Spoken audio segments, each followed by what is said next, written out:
Je ne sais pas, Ilenia, Bravo. est-ce que tu nous avais préparé un petit discours pour la finale éventuellement? Non, j'ai rien préparé, mais une chose que je peux dire, c'est que je suis très contente et que l'ambiance entre les filles a été vraiment géniale et qu'elles ont été toutes sympas. Voilà, on peut encore applaudir, Ilenia. Pierrot, Rendez-vous merci. à Séoul. On croise les doigts pour toi, bien sûr. On espère que tout se passera bien là-bas. Ce qui signifie, Marie-Christine, Mais que on a la c'est- larme à l'œil là, parce Oui. que c'est la dernière de Zone Bleue pour la Pour cette saison. saison, tout à Voilà. fait. Alors les grandes vacances, eh bien, passez-les en musique, je l'espère. dansez bien sur les pistes, Mhm. amusez-vous comme des Alors, fous. à très très bientôt. On a dû faire au moins 8 km pour venir jusqu'ici. C'est une des chevilles ouvrières des Francophonies de Spa, quelqu'un qui a la chanson vissée au corps. Il sort un nouvel album dans quelques semaines et on se réjouit. Sa chanson s'appelle Blue Note dans l'univers. Je te fais la bise. Pierre Rapsat, bonne soirée. L'outre-mer méditerranéen, Blue Note dans l'univers.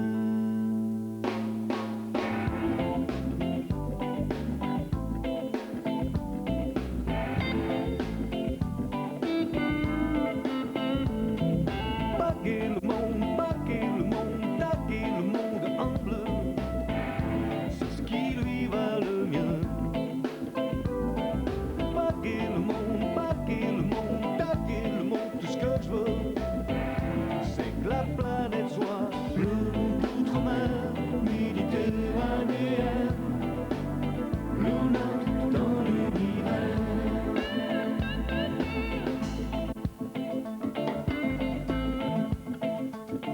Changer tous les systèmes, assez de ces droites extrêmes, du dieu dollar qui empêche que les gens s'aiment.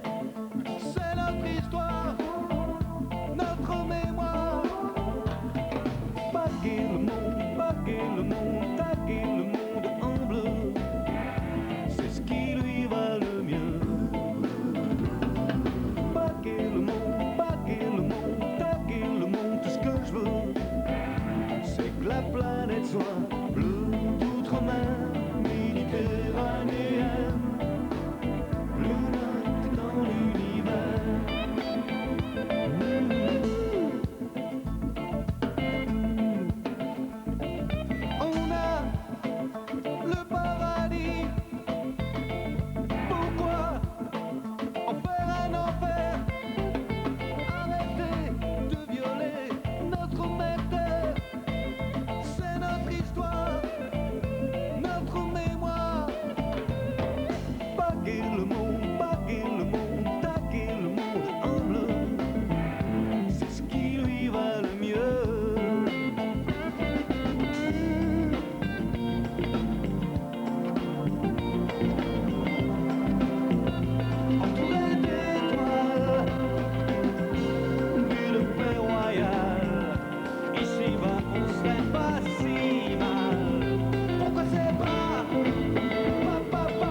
profession. Il est en effet le président de l'Union professionnelle des auteurs, compositeurs et interprètes. Fabienne Van de Merch.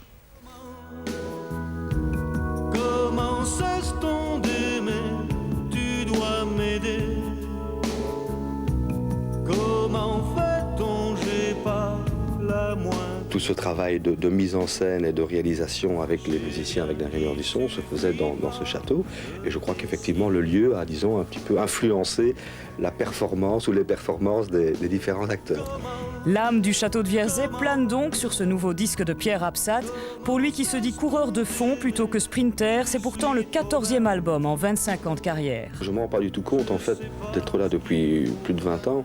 Il apparaît dans tout ça que je suis plutôt un coureur de fond, effectivement, et que l'inspiration, qui est pourtant ma pire ennemie, a toujours été au rendez-vous, mais pas toujours au moment où je m'y attendais, évidemment.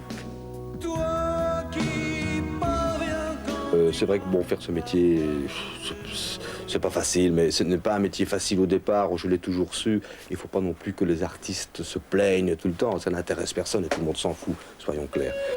Donc on ne se plaint pas et on agit. C'est ainsi qu'est née l'Union professionnelle des auteurs, compositeurs, interprètes, l'UPACI, dont Pierre Absat est président. Il prend régulièrement son bâton de pèlerin pour défendre les artistes francophones ailleurs et chez nous aussi. Une communauté, si elle veut exister, il faut qu'elle s'exprime. Si on n'a plus d'écrivains, si on n'a plus de journaux, si on n'a plus de chanteurs, on n'existe plus, on devient un territoire où l'on consomme uniquement. Ce qui arrangerait bien parfois certaines multinationales, certaines industries. Défendre les intérêts des artistes, obtenir pour eux un statut social réaliste, faire en sorte que de nouveaux créateurs puissent s'exprimer, c'est aussi à cela que Pierre Absat se consacre aujourd'hui. Un mot de sport pour terminer, c'est une finale inattendue qui aura lieu demain.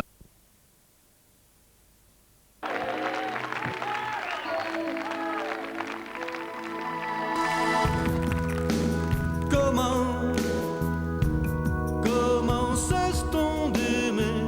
Tu dois m'aider. Comment fait-on? J'ai pas la moindre idée. Je sais bien qu'il suffit pas de le décider.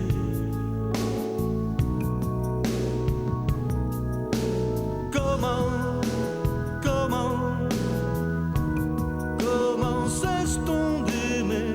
Je suis trop bête. Je sais pas ce qu'il faut faire pour que ça s'arrête. Faut que tu me files la recette. Toi qui parviens quand tu pars à pas me jeter un regard. Dis comment cesse-t-on d'aimer?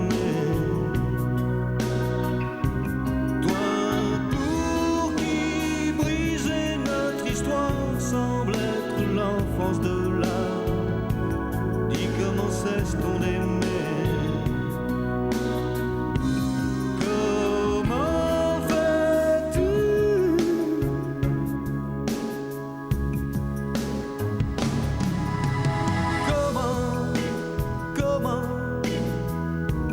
Comment cesse-t-on d'aimer? Tu dois me le dire. Est-ce qu'il y a une pilule, un élixir? Je veux l'adresse du toubib ou du fakir.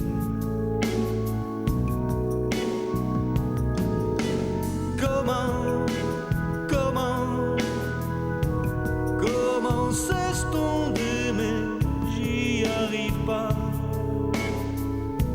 Toi qui sembles connaître le mode d'emploi, faut pas le garder pour toi, pour toi.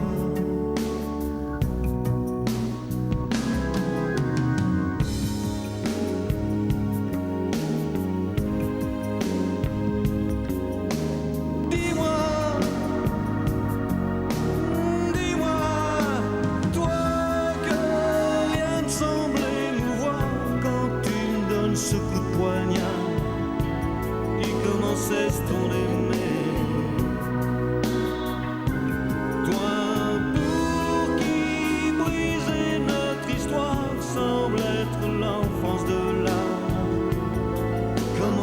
cesse-t-on d'aimer?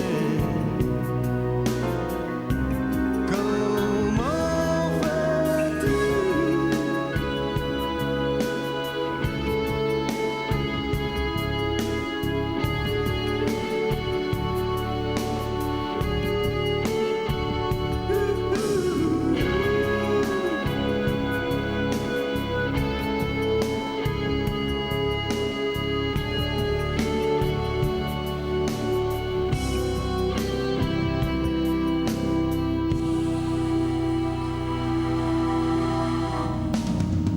Toi qui parviens quand tu pars à pas me jeter un regard, ni comment cesse-t-on d'aimer?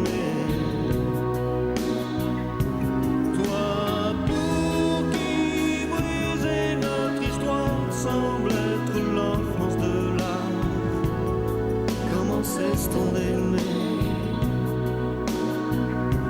Toi dont les anses me désemparent, explique-moi, je suis un ignare. Dis comment cesse-t-on d'aimer?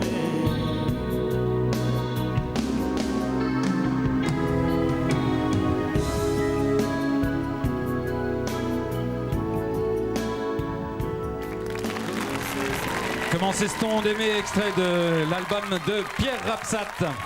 Alors j'ai deux questions par rapport à cette chanson que vous venez d'entendre et vous me répondez le plus rapidement possible. Il ne parle pas de médecin.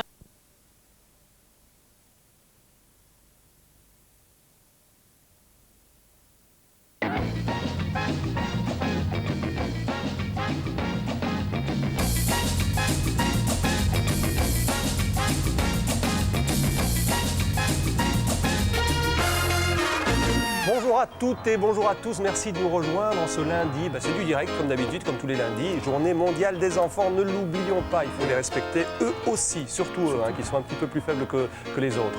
Aujourd'hui, nous avons le plaisir de recevoir Pierre Rapsat. Voilà, ça va Pierre? Ça va bien. Ok, on va revenir sur lui d'ici quelques instants. Le Zikos qui n'est autre que Xavier Ormans, qui nous interprète avec son talent, vous le connaissez. Oh, en plus, il est beau Xavier, ça me fait penser à quelqu'un ça. Alors au sommaire de cette émission, Marie-Hélène, qu'est-ce que tu nous proposes? Je vais parler bougies parce que c'est bientôt les fêtes et c'est vrai que je vais avoir une artiste sur le plateau qui en crée elle-même. D'accord, et puis Laurent, dans la continuité de l'action, comment dire? Ça va être Noël, donc je parle des bougies, moi ça va être Noël, je parle des bougeoirs. Ah, qu'est-ce que t'es bien. Okay. Normal. Et alors toi tu fais quoi? Tu fais la bonne? Non, qu'est-ce que tu fais toi? Moi c'est Noël, donc la chandelle. Si c'est Noël, on va faire beaucoup de photos, je peux tenir une chandelle, mais on peut faire des photos aussi, donc Noël c'est les photos, les souvenirs. On va parler d'un appareil qui a reçu le TIPA Award, c'est un peu comme les Oscars. Donc de quoi immortaliser les événements. Alors Pierre Rapsat, le dernier album, 12 titres, 100 titres. 12 titres, 100 titres, mais oui c'est ça, en fait, pourquoi mettre un titre? Cadeau de Noël idéal.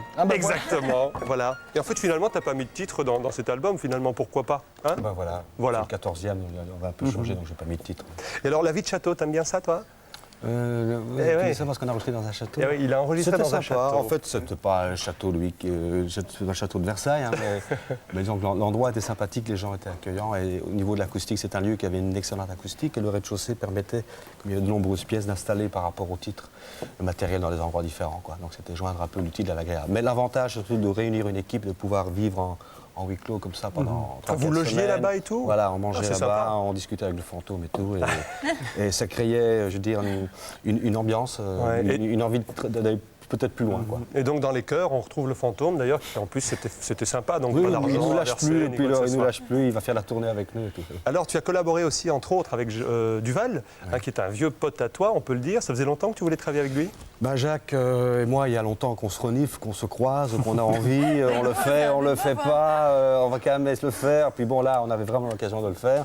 Je lui ai filé la cassette de plein de titres démo avec des titres en yaourt, comme on dit, notamment Comment cesse-t-on d'aimer, etc. Il a reçu le mercredi, le lendemain il me téléphonait le matin, il avait écrit un texte directement. Donc ça l'a fait craquer tout de suite. L'accordéon cajun, ça a pris un peu plus de temps. quand la couleur de l'orchestration vraiment a été dessinée, comme lui c'est un fan de Nouvelle-Orléans, Cajun et tout, donc il s'est régalé avec ça. Puis un troisième titre qui n'a pas abouti. Mais tout au long de l'album, je veux dire, il m'a accompagné chaque fois que j'avais fait un texte. Si ma femme était ma première lectrice, il était mon premier lecteur. Voilà, donc, la deuxième oreille, c'était lui, quoi. Voilà. Ouais. Et puis il y a aussi la rencontre au hasard de pistes, et cette fois-ci, on ne parle pas de pistes de studio, mais de pistes de ski, c'était aux Arcs, avec Jean-Luc. Voilà, Jean-Luc Fonck. Jean-Luc Fonck, disons, on est vraiment devenus potes il y a 3 ans. Et depuis ces 3 années, bon, on se voit régulièrement pour faire la fête, pour passer une soirée ensemble. On prend beaucoup de plaisir à se voir. Il était venu participer à ma fête aux Francopholies. Moi, j'avais fait un petit bout de cœur sur son album. Et bon, ce titre-là, à l'envers, c'est l'endroit, je l'avais chez moi là, depuis 2-3 ans. J'avais écrit moi-même 2-3 textes dessus, mais jamais j'étais satisfait. Et puis, je me suis dit, ben voilà, c'est l'homme de la situation. Je lui ai dit ce que j'avais commencé à écrire. À l'envers, c'est l'endroit que je préfère. J'ai vu une petite lueur dans son regard. Et c'était parti. Et c'est parti. Donc vous avez collaboré à cette chanson aussi au niveau de l'écriture et toi au niveau de la composition. Il y a un autre talent qu'on retrouve dans les chœurs, c'est Perry Rose. C'est aussi un copain, oui, parce que nous on adore, on est fans de Perry Rose entre autres. Hein. Et c'est un très bon soliste, mais c'est un très bon choriste aussi. Et c'est pas évident, parce qu'il y a des gens qui sont chanteurs solistes, qui ne sont pas forcément très bien au chœur, lui, parfaitement. Parfait. Alors il y a aussi En basket et la boule à Z, je sais que tu es un fanatique de basket, mais aussi tu as des copains. C'est aussi un clin d'œil justement pour les rollerballs, comme on dit. Ouais, les rollerballs, ça c'est une équipe de basket d'handicapés. Oui. Hein, tu as lu l'article? Oui, j'ai lu l'article, bah, forcément. Oui, c'est vrai. Bon, je suis fan de basket et puis ces gens m'avaient une fois invité. Alors c'est vrai que la première fois, on se dit, est-ce que je vais pas être un peu à la l'aise, ça va être dur et tout. Et ces gens sont sur une chaise roulante, jouent au basket. Il faut surtout pas venir là avec un peu de pitié ou quoi. Ils n'en ont rien à secouer. C'est des gens qui ont décidé de se battre dans la vie. Et ça fait du bien de voir ça. C'est vraiment une claque. Moi, j'ai ramassé une claque, quoi. Et ils y vont. Et je peux vous dire que ils ne se font pas de cadeaux, hein. Ils se rendent vraiment dedans. Ouais, il y a une joie de vivre. Il y a des gars de cette équipe qui m'ont dit, moi, si c'était à refaire, je ne change rien, quoi. Je veux rester comme ça. Ouais. C'est quand même étonnant. Ouais, donc si un jour j'ai un problème, je sais comment je dois réagir. Voilà, exactement. C'est vrai qu'un conflit finalement n'est pas positif, n'est pas négatif, c'est ce qu'on en fait qui le rend positif ou négatif. On va revenir sur toi un petit peu plus tard. Maintenant, on va rejoindre Marie-Hélène avec une invitée. On parle d'art, bien entendu. C'est des créations de bougies. Vous allez voir, c'est assez soufflant, c'est le cas de le dire. Ah, joli. Et c'est vrai que j'ai une artiste à côté de moi. Vous voyez le résultat, c'est superbe. Et c'est Marie-Paul Delez. Bonjour. Bonjour. Alors, vous réalisez des bougies. C'est oui, voilà. rare, c'est vrai, chez nous en tout cas. Et la particularité, c'est que vous travaillez vraiment la matière pour la matière. Oui, je trouve que la paraffine est une belle matière. Tout à et fait. on ne s'en est jamais rendu compte, je pense. C'est vrai que les bougies, parfois, sont un peu trop, un peu beaucoup de fioritures, de couleurs. Là, oui. vous avez misé sur la simplicité. Exactement. Alors, comment vous travaillez à partir de cette matière qu'on voit là? Il faut rappeler que la paraffine, ça nous vient d'où? La paraffine est un dérivé du pétrole. Voilà. Qui est bien qui est sûr purifiée. Et ensuite, elle est envoyée pour l'industrie, pour le cosmétique, pour les bougies, Tout pour à le fait. cirage. Alors, vous les travaillez comme ça en lamelles. Par exemple, là, on va voir un résultat, celle-ci. C'est ça? Oui, oui, oui. Donc on travaille toujours en plaques et ces plaques, on peut les couper, on peut les plier, on peut les entasser. Et ici, on les tourne tous autour d'un cylindre pour former comme un petit bundle. Voilà. Et vous travaillez à une température élevée, je suppose? Oui, pas élevée, mais il faut que la plaque soit tiède pour pouvoir la manipuler, sinon Et elle alors, casse. ça se travaille vraiment comme... Oui, ça devient un tissu, comme un tissu qu'on C'est ça. peut plier. Alors, quelle est la principale difficulté, en fait? C'est la température, parce que quand c'est trop chaud, ça devient très mou et on ne peut pas du tout manipuler, on ne peut pas donner la forme qu'on désire avoir. Et quand c'est trop dur, ça casse. Alors ici, on en voit une à l'écran qui est une sorte de petit livre. C'est très joli. Je ne sais pas si vous voyez toutes les petites lamelles comme ça sur le... Ah, c'est pas celle-là, c'est celle-ci, à mon avis. Voilà. Ce qui est très joli aussi, c'est quand elles vieillissent toutes de façon personnelle, en fait, puisqu'elles vont vraiment... En brûlant, elles forment une sculpture. Une sculpture, tout à fait. Hein.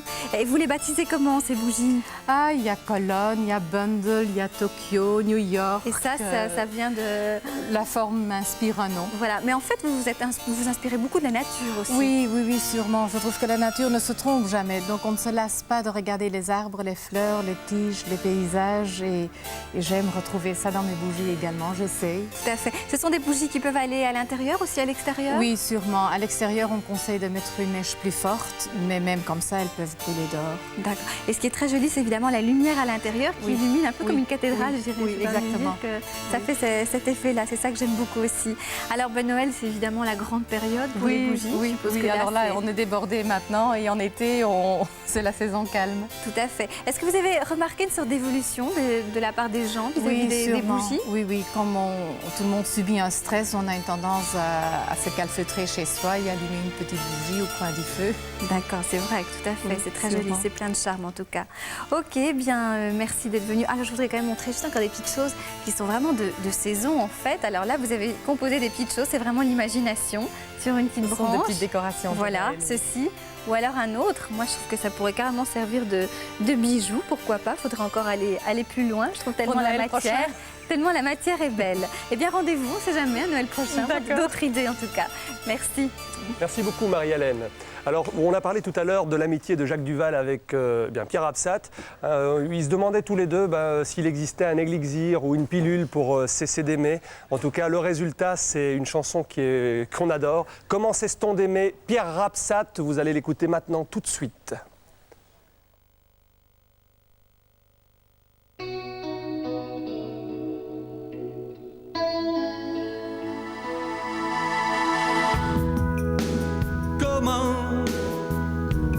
Comment cesse-t-on d'aimer?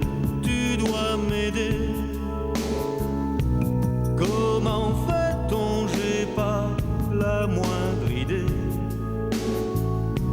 Je sais bien qu'il suffit pas de le décider.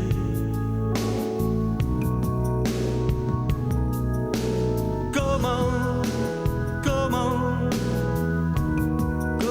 cesse-t-on d'aimer? Je suis trop bête. Je sais pas ce qu'il faut faire pour que ça s'arrête.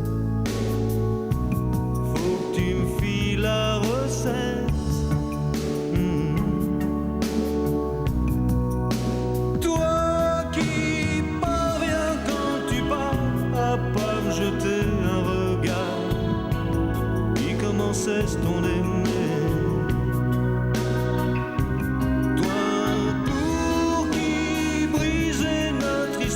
Semble être l'enfance de l'âme. Dis comment cesse-t-on d'aimer? Comment fais-tu?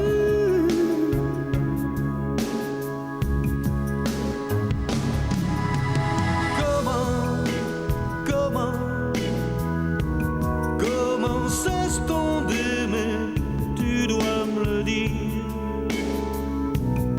Est-ce qu'il y a une pilule, un élixir? Je veux l'adresse du toubib ou du fakir.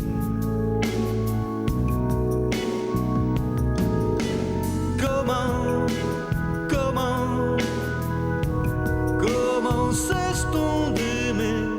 J'y arrive pas. Toi qui sembles connaître le mode d'emploi, faut pas le garder pour toi, pour toi.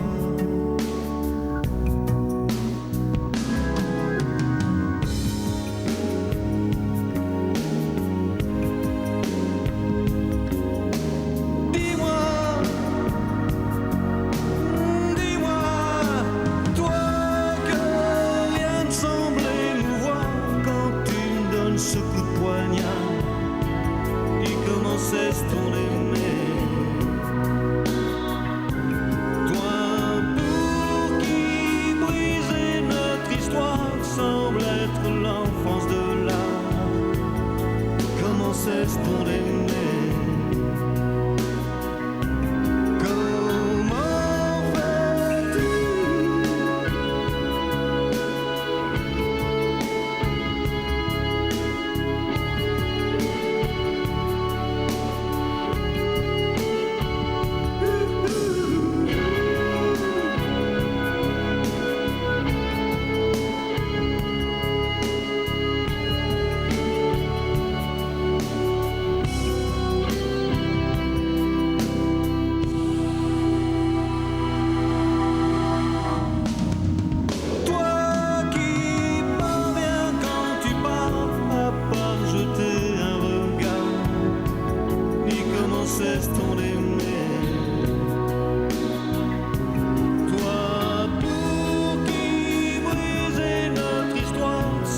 être l'enfance de l'art.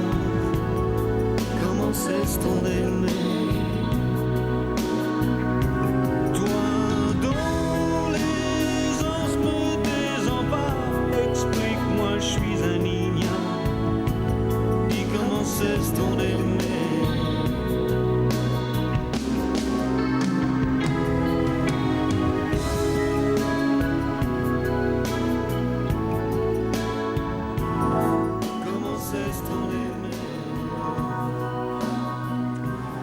Voilà, Pierre Rapsat, Comment cesse-t-on d'aimer? C'est une chanson qui nous parle à nos émotions. C'est clair qu'on peut pas rester insensible à cet appel, à cette chanson. Extrait de son 14e album. Bien, maintenant on va un petit peu flasher avec notre ami Marc. Belle transition. Ouais. C'est vrai que c'est bientôt les fêtes de Noël et puis c'est dans 15 jours. Et puis ça fait très très longtemps que je ne vous avais pas parlé photo. Alors je me suis dit j'allais un peu faire un shopping, chercher les appareils photo un petit peu de l'année, j'allais dire, et je suis tombé pile dessus puisqu'il y a un award, une sorte d'Oscar qui existe, qui est le TIPA Award. Alors ici, voilà, j'ai choisi un appareil photo qui a reçu l'award, le TIPA Award cette année pour les appareils réflexes. Alors un appareil réflexe, c'est quoi? C'est un appareil avec un boîtier comme celui-ci et avec un objectif qu'on clique dessus le plus simplement du monde. Il ne faut pas être David Hamilton pour y arriver. Voilà, alors ça fait un appareil réflexe comme ceci, il n'est pas trop gros, il est bien normal. D'habitude, lui, quand il faisait des photos, c'était flou. Hein. Lui, c'est toujours un peu flou, mais quand on est mauvais photographe, on a des flous aussi. Mais l'avantage, c'est vrai, avec celui-ci, je ne suis pas tellement autofocus. C'est vrai que souvent, quand je présente des caméras vidéo, je ne suis pas très autofocus. Ici, je trouve que c'est indispensable quand on n'est pas vraiment photographe.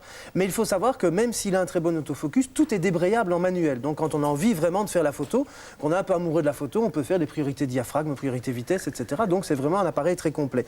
Alors il y a un petit reproche quand même qu'on peut lui faire, c'est au niveau du flash, c'est un reproche par rapport à l'ergonomie, c'est que quand on est un petit peu inattentif, comme ça m'est arrivé l'autre soir en faisant des essais, on oublie de sortir le flash et à ce moment-là, évidemment, on a une photo où il n'y a pas de flash. Bon, donc c'est un petit peu embêtant. Alors, comme rien n'est jamais parfait, c'est un petit défaut, mais il fallait quand même le signaler. Alors, ce que je voudrais quand même dire, c'est qu'on va vous montrer quelques photos. J'ai voulu hier soir aller vous faire des photos Grand Place, marché de Noël, tradition, esprit de Noël. Regardez un petit peu le monde qu'il y avait. On était 4 250 000 sur la Grand Place, donc j'ai pas pu faire grand-chose. Il y avait beaucoup de brouillard, comme vous l'avez vu. Et je peux vous dire aussi que effets, ça non, c'était pas. C'est vraiment l'appareil qui a pris le brouillard. Et je peux vous dire que l'esprit de Noël, Tintin, parce que question de se taper sur la tête quand ils ont envie de passer, etc., c'est un peu à déplorer quand même, on peut le signaler. Mais enfin bon, donc moi j'irai plus, mais ça n'est pas grave. Alors on va vous montrer une deuxième photo aussi, parce que ça c'est étonnant. Vous avez sûrement entendu parler des fonctions anti-yeux rouges, parce qu'on a souvent les yeux rouges. Alors voilà une jolie dame qui a des yeux impeccablement gris, de sa couleur naturelle, il n'y a pas de système yeux rouges. Et je vais vous montrer à cause de quoi le flash est sorti. Voilà, regardez bien. Vous voyez, il y a trois pré-flash qui en fait ouvrent la pupille et donc ça permet que la pupille s'ouvre progressivement et on n'a pas ce phénomène d'yeux rouges. Je trouvais que ça méritait d'être signalé. C'est quand même un cadeau pour un papa qu'on aime beaucoup parce que ça coûte 30 000 francs en kit. Ça veut dire l'objectif et le boîtier. C'est le TIPA Kit. Ils ont sorti